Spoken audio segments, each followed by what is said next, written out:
أعوذ بالله من الشيطان الرجيم. بسم الله الرحمن الرحيم. ألم تر كيف فعل ربك بأصحاب الفيل ألم يجعل كيدهم في تضليل وأرسل عليهم طيرا أبابيل ترميهم بحجارة من سجيل فجعلهم كعصف مأكول. یہ صورت جو سورہ فیل ہے، فیل کے معنی آتے ہیں ہاتھی کے. اس میں ہاتھی کا تذکرہ ہے اور ہاتھی لے کر کے آنے والے جنہوں نے خانہ کعبہ کو ڈھانے کا ارادہ کیا تھا ان کا تذکرہ ہے، اس لیے اس صورت کا نام ہی پڑ گیا سورہ فیل. اور یہ مکی ہے، یعنی مکۃ المکرمہ میں نازل ہوئی. اس میں 5 آیتیں ہیں. یہ صورت بھی ان صورتوں میں سے ہے جو عموماً مغرب کی نماز میں تلاوت کی جاتی ہے اور ہم میں سے ہر ایک کو یاد رہتی ہے. لیکن اس صورت کے اندر اللہ رب العزت نے کیا بیان کیا ہے، کیا واقعہ ہے اس صورت کا، وہ ہم کو معلوم نہیں ہوتا ہے. جبکہ ہر ایک مسلمان کو جو بھی قرآن پر ایمان رکھتا ہے اس کو قرآن کے مضمون کو کم از کم سمجھنا بھی چاہیے. نئی ترجمہ قرآن ہے اس کو دیکھے پڑھے، لیکن ہر ایک کے پاس اتنا وقت نہیں ہوتا ہے. اس لیے اس طرح کی جو مجلسیں درس قرآن کی ہوتی ہیں اس کو غنیمت سمجھنا چاہیے، اس میں شرکت کرنی چاہیے. یہ دین سے بے توجہی غفلت کا نتیجہ ہے. ورنہ لوگ آج بھی اپنا پیسہ خرچ کر کے رمضان کے مہینے میں شہروں کے اندر ایک عالم کو، جس طرح سے حافظ کو رکھتے ہیں تراویح کے لیے، ایک عالم کو بلاتے ہیں جو ان کو فجر کے بعد، مغرب کے بعد، عشاء کے بعد، عصر کے بعد، ظہر کے بعد جو بھی وقت متعین کرتے ہیں ان کو قرآن کا ترجمہ، ان کا مطلب بیان کرتے ہیں اور حدیث پڑھ کر کے بیان کرتے ہیں. بہرکیف اللہ تعالیٰ اس کی قدردانی کی ہمیں توفیق عطا فرمائے. یہ سورہ فیل کا ایک واقعہ ہے، شان نزول ہے. اس سے پہلے ہم نے سورہ بروج کے اندر بتایا تھا کہ یوسف ذونواس نام کر کے ایک مشرک بادشاہ گزرا تھا. اسی مشرک بادشاہ کے پس منظر میں یہ واقعہ سمجھنا ہے ہم کو کہ وہ یوسف ذونواس مشرک تھا، اللہ کو نہیں مانتا تھا، اور اس کے زمانے میں جو دین برحق تھا وہ حضرت عیسیٰ علیہ السلام کا دین برحق تھا. ان کے ماننے والوں کو نصرانی کہا جاتا تھا، اور اس نے نصرانیت کو ختم کرنے کے لیے جو اس وقت کے حساب سے برحق دین تھا، سچا دین تھا، اس نے تقریباً 20,000 لوگوں کو گڈھا کھدوا کر کے اس میں آگ جلا کر کے ڈلوا دیا، جس میں کچھ مرد بھی تھے، عورتیں بھی تھیں. اس میں 2 آدمی بچ گئے تھے اور یہ دونوں بھاگ کر کے ملک شام گئے. شام کے جو بادشاہ ہوتے تھے ان کا لقب قیصر ہوتا تھا. تو اس سے کہے کہ یمن کا جو بادشاہ ہے اور ذونواس، اس نے ہمارے ساتھ اتنی درندگی برتی ہے، ہمارے سارے ماننے والے عیسیٰ علیہ السلام کے دین کے ماننے والے لوگوں کو اس نے آگ میں ڈلوا دیا ہے، آپ ہماری کچھ مدد کرو. اس بادشاہ نے جو ملک شام کا تھا، یہ حبشہ کا جو بادشاہ تھا وہ بھی اتفاق سے نصرانی تھا، اور حبشہ اور یمن کی سرحد بارڈر ایک دوسرے سے ملتی جلتی تھی. اس نے ملک شام کے بادشاہ نے کہا کہ میں خط لکھ دیتا ہوں حبشہ کے بادشاہ کو، وہ تمہاری ضرور مدد کرے گا. چنانچہ یہ لوگ وہاں سے حبشہ آئے تو حبشہ کے بادشاہ نے ایک بڑی فوج دے کر کے اور 2 اپنے مائع ناز کمانڈر، ایک کمانڈر کا نام ارباد تھا اور دوسرے کمانڈر کا نام ابرہہ تھا، جو اس واقعے کے اندر اصل ہیرو کا رول ادا کرا، جس کو اللہ تعالیٰ نے نیست و نابود کر دیا. تو 2 کمانڈر دے کر کے بھیجا، ان کے ساتھ ایک بڑی فوج دے کر کے بھیجا اس نے. اور یہ دونوں کے دونوں ابرہہ اور ارباد گئے اور اس یوسف ذونواس جو یمن کا بادشاہ تھا، جس نے ان کے آدمیوں کو جو 20,000 تھے آگ میں جلا دیا تھا، اس پر اس نے چڑھائی کی اور یمن کو اپنے قبضے میں کر لیا. اور یہ بھاگ کر کے جا کر کے دریا میں ڈوب کر کے مر گیا یوسف ذونواس. اس کے بعد ہوتا ہے نا، ملک پہ جب دو کمانڈروں کو ایک ساتھ کر دیا جائے تو ایک دوسرے کے خلاف ہو جاتے ہیں۔ چنانچہ اربات اور ابرہہ آپس میں لڑ گئے، ابرہہ نے اربات کو قتل کر دیا اور اس کے بعد جو بادشاہ تھا حبشہ کا اس نے اس کو اپنا گورنر بنا دیا یمن کا، اور ایک صوبے کا ایک جو اسٹیٹ کا اس نے اس کو ذمہ دار بنا دیا۔ اب اس کے بعد ابرہہ کا دماغ یہ خراب ہوا کہ جو عرب کے اندر، اس یمن کے اندر عرب ملک کے جو لوگ رہتے تھے ان کے لیے اس نے یہ کوشش کی کہ یہ لوگ بجائے خانہ کعبہ جا کر کے جو حج کرتے تھے، اس زمانے میں جو مشرکین تھے وہ بھی خانہ کعبہ کا احترام کرتے تھے، حج کو وہ لوگ کرتے تھے اپنے انداز میں، تو اس نے یہ سوچا کہ ہم کیوں نہ کریں ایک جو ہے گرجا گھر جس کو کنیسہ کہتے ہیں بنا دیں، اور پورا عرب جو ہے بجائے خانہ کعبہ کو جانے کے یہ ہمارے گرجا گھر آیا کرے۔ اس نے یمن کے اندر ایک بہت بڑا گرجا گھر بنایا جس کو سونا چاندی ہیرے جواہرات سے خوب اچھی طرح سے بنایا، اتنی اونچائی پہ بنایا کہ نیچے سے اگر کوئی آدمی اوپر دیکھنا چاہے تو اس کی نگاہ نہیں ٹک پاتی تھی، اتنی اونچائی پہ بنایا خوبصورت انداز میں۔ اس کی وجہ سے عربوں کے اندر غم و غصہ پھیل گیا، کیونکہ عرب جو ہے گرچہ مشرک تھے لیکن حضرت ابراہیم علیہ السلام کے ذریعے سے جس خانہ کعبہ کی بنیاد رکھی گئی تھی اس کو یہ لوگ مانتے تھے۔ چنانچہ یمن کے اندر جو عرب رہ رہے تھے اس کا ایک شخص جو ہے ذو نفر، اس نے عربوں کی قیادت کی اور کہا کہ ہم جو ہے ابرہہ سے لڑیں گے، لیکن اللہ تعالیٰ ابرہہ کو اس طرح سے جو ہے شکست دینا چاہتے تھے کہ پوری دنیا میں اس کا نام جو ہے بدنامی ہو جائے۔ چنانچہ یہ ذو نفر جو چند عربوں کے ساتھ اس کے مقابلے میں آیا، اللہ جو ہے وہ ناکام ہو گیا۔ پھر اس کے بعد یہ ابرہہ جو ہے اس کی اطلاع ہیڈ کوارٹر حبشہ بھیجوایا، اور حبشہ کے بادشاہ نے خوشی کا اظہار کیا، اور ایک ہاتھی جو محمود نام کا تھا، جو بہت مضبوط قسم کا ہاتھی تھا، جو اسپیشل ہاتھی اپنے لیے بادشاہ نے رکھا تھا، وہ ہاتھی اس جو ہے ابرہہ کو دیا، اور ساتھ میں 8 ہاتھی اور دیے، اور اس کا مقصد یہ تھا کہ ان ہاتھیوں کو خانہ کعبہ لے جایا جائے، اور خانہ کعبہ کے جو ستون ہیں، پیلر ہیں، ان پیلروں کے اندر موٹے موٹے لوہے کے کڑے پہنا کر کے، اور یہ اس کی گردن میں ہاتھیوں کو ڈال کر کے ہاتھیوں کو چلا دیا جائے، خانہ کعبہ جو ہے گر جائے گا۔ اور یہ ابرہہ اس ارادے سے نکلا تو اس کو جو ہے لڑنے کے لیے ایک تو ذو نفر نامی ایک شخص نے قیادت کری، لیکن اللہ کو ابرہہ کو رسوا کرنا تھا، ذو نفر جو ہے کو قید کر لیا گیا۔ آگے قبیل خثعم تھا، اس کا ایک سردار نفیل ابن حبیب وہ بھی لڑنے کے لیے آیا، اس کو بھی گرفتار کر لیا گیا۔ یہ ان دونوں کو قتل کرنا چاہتا تھا ابرہہ، لیکن قتل نہیں کیا۔ یہ لوگ بتائیں گے کہ جو ہے مکہ کا راستہ کدھر جاتا ہے، یہ لوگ ان کو اس کی رہنمائی کریں گے۔ بہرکیف آگے جب بڑھا تو طائف، جس کا واقعہ مشہور ہے، طائف کے لوگ چونکہ ابرہہ کی آمد کے بارے میں سن چکے تھے، اور یہ 2 لوگ پہلے ہی گرفتار ہو چکے تھے، اس لیے طائف والوں نے کہا کہ ہمارا ایک جو بت ہے، خانہ ہے لات، اس کو چھوڑ دو، ہم تمہاری ہر طرح سے مدد کریں گے۔ اس نے کہا ٹھیک ہے، کہتے ہیں کہ ہم تم سے لڑنے کے ارادے سے نہیں آ رہے ہیں، ہمارا مقصد ہے خانہ کعبہ کو ڈھانا۔ اور وہ بہرکیف آگے بڑھا تو جب مقام مغمس جو بالکل مکہ سے قریب ہے یہاں پہنچا تو یہاں مکہ والوں کے اونٹ چل رہے تھے، اسی میں آپ صلی اللہ علیہ وسلم کے دادا حضرت عبد المطلب کے بھی 200 اونٹ چل رہے تھے۔ اس نے جو ہے ابرہہ نے ان سارے مکہ والوں پر خوف پیدا کرنے کے لیے ان کے اونٹوں پر قبضہ کر لیا، اور اپنا ایک جو ہے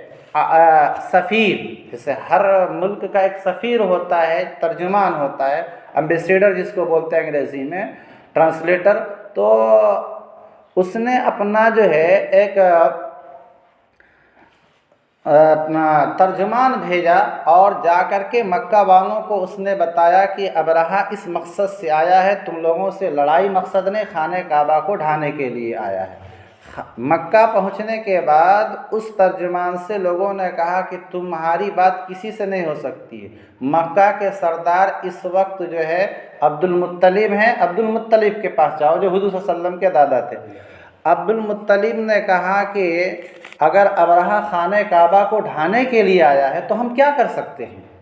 یہ اللہ کا گھر ہے، اللہ اپنے گھر کی خود حفاظت کر لے گا۔ تو کہا کہ چلو آپ ہمارے بادشاہ سے جو ہے ابرہہ سے مل لو۔ تو بہرکیف جب حضرت عبد المطلب ابرہہ کے پاس آئے ہیں تو عبد المطلب چونکہ نبی کے دادا تھے نا، ان کی ایک شان و شوکت تھی، پورے عرب کے اندر ان کا لوہا مانا جاتا تھا۔ ان کی چہرے کو دیکھ کر کے اس کے اوپر جو ہیبت طاری ہوئی ابرہہ کے اوپر، تو ابرہہ اپنی کرسی چھوڑ کر کے نیچے بیٹھ گیا اور عبد المطلب کو جو ہے نیچے بیٹھایا۔ عبد المطلب سے جو گفتگو ترجمان کے ذریعے سے شروع ہوئی ہے، تو عبد المطلب نے پہلی بات جو کہی ہے وہ ترجمان سے کہا کہ پوچھو کہ یہ عبد المطلب کس مقصد سے آئے ہیں۔ عبد المطلب نے ترجمان سے کہا میں اپنے 200 اونٹ لینے کے لیے آیا ہوں۔ تو اس پر ابرہہ نے کہا کہ آپ کی جو عظمت، آپ کی جو اہمیت میرے دل میں تھی وہ اب نہیں رہی۔ میں سوچ رہا تھا کہ آپ ہم سے بات کریں گے خانہ کعبہ کے بارے میں، کیونکہ خانہ کعبہ کی آپ سردار ہیں، مکہ کے سردار ہیں، اور ہم خانہ کعبہ کو ڈھانے کے لیے آ رہے ہیں اور آپ اونٹ کی بات کر رہے ہیں۔ عبد المطلب کا جواب کتنا تگڑا تھا، انہوں نے کہا بھائی میں اونٹ کا مالک ہوں تو میں اونٹ کے بارے میں بات کروں گا، خانہ کعبہ کا مالک میں نہیں ہوں، خانہ کعبہ کا مالک اللہ ہے، وہ اللہ اپنے گھر کی حفاظت کرے گا، میں تم سے اپنے اونٹ کی بات کرنے کے لیے، کیونکہ اونٹ کا مالک میں ہوں، خانہ کعبہ کا مالک میں نہیں ہوں۔ اس نے کہا آج تو خانہ کعبہ کو مجھ سے کوئی نہیں بچا پائے گا۔ تو عبد المطلب نے کہا ٹھیک ہے تب آگے بڑھو، اس کا انجام دیکھ لینا تم۔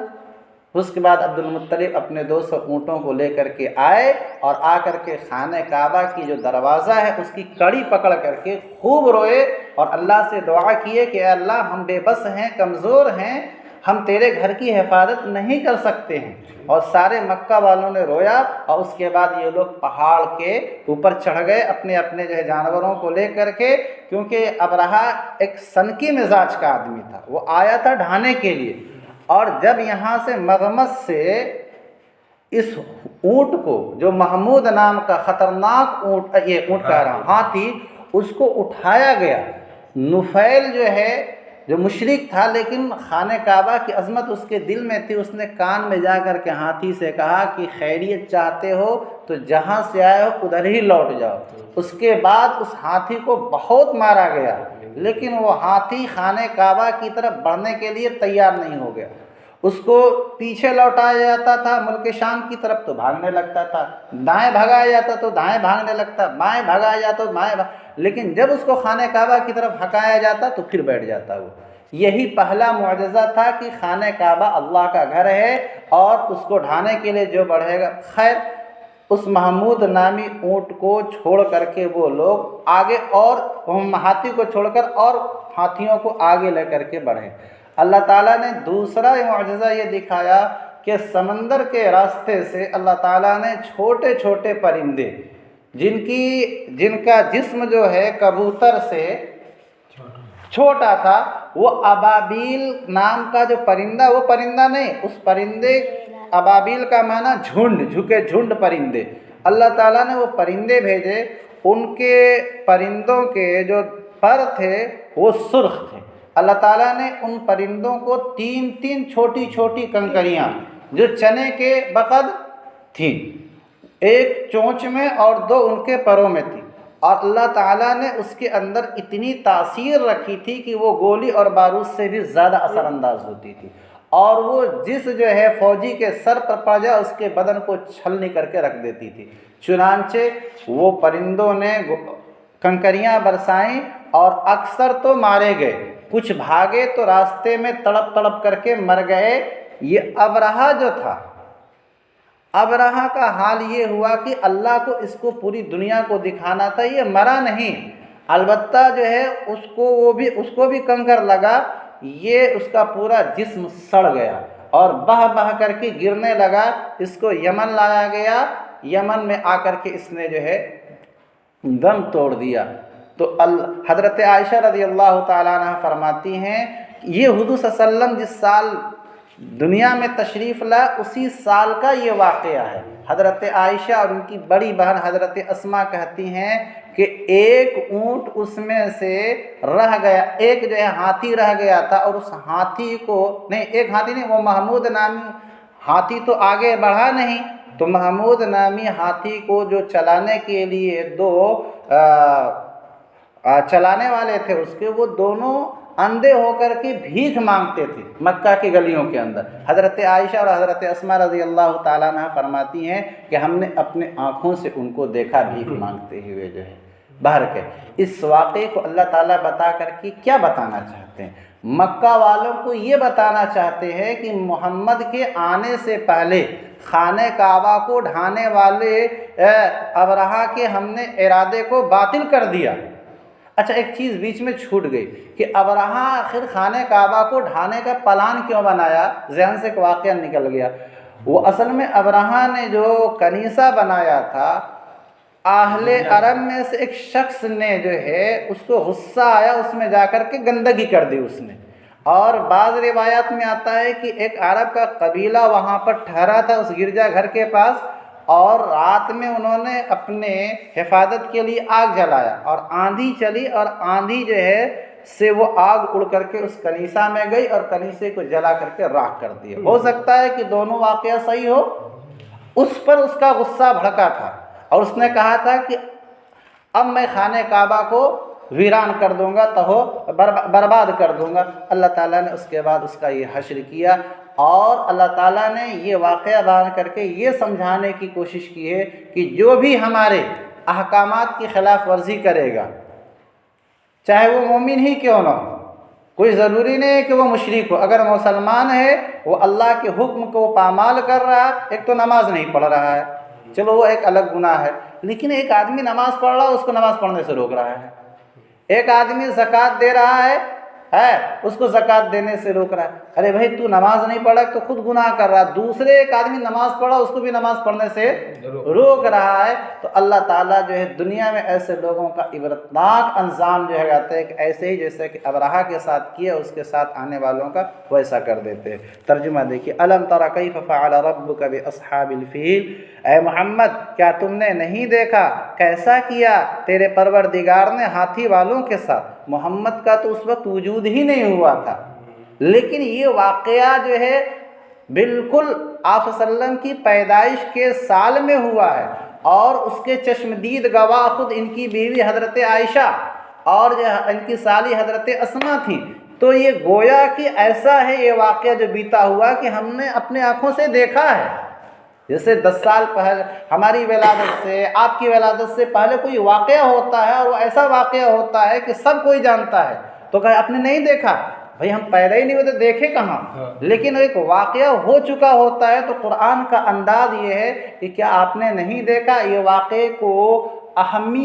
کی اہمیت اور عظمت کو بتانے کے لیے قرآن کا یہ انداز استفہام سوال والا ہوتا ہے۔ کیا آپ نے اے محمد نہیں دیکھا کیسا کیا پروردگار نے ہاتھی والوں کے ساتھ؟ پھر کیسا کیا اللہ تعالیٰ نے بتایا کہ ہم نے ایسا کیا۔ الم یجعل کیدہم فی تضلیل، کہ اللہ تعالیٰ نے ان کی سازش کو ناکام نہیں کر دیا، کہ ان کی سازش اور ان کی تدبیر یہ تھی کہ خانہ کعبہ کو ڈھا دیا جائے، اللہ تعالیٰ نے ان کی سازش کو ناکام کر دیا۔ وَأَرْسَلَ عَلَيْهِمْ طَيْرًا أَبَابِيلَ، اور اللہ تعالیٰ نے ان کے اوپر پرندوں کے غول جھنڈ کے جھنڈ پرندے جو کبوتر سے چھوٹے تھے، اور ایک کنکری ان کے چونچ میں اور 2 کنکریاں ان کے پروں میں تھی، اور وہ اللہ کی طرف سے برساتے تھے تو گولی اور بارود سے بھی زیادہ ان کا اثر ہوتا تھا۔ اور اللہ تعالیٰ نے ان ہاتھی والوں پر غول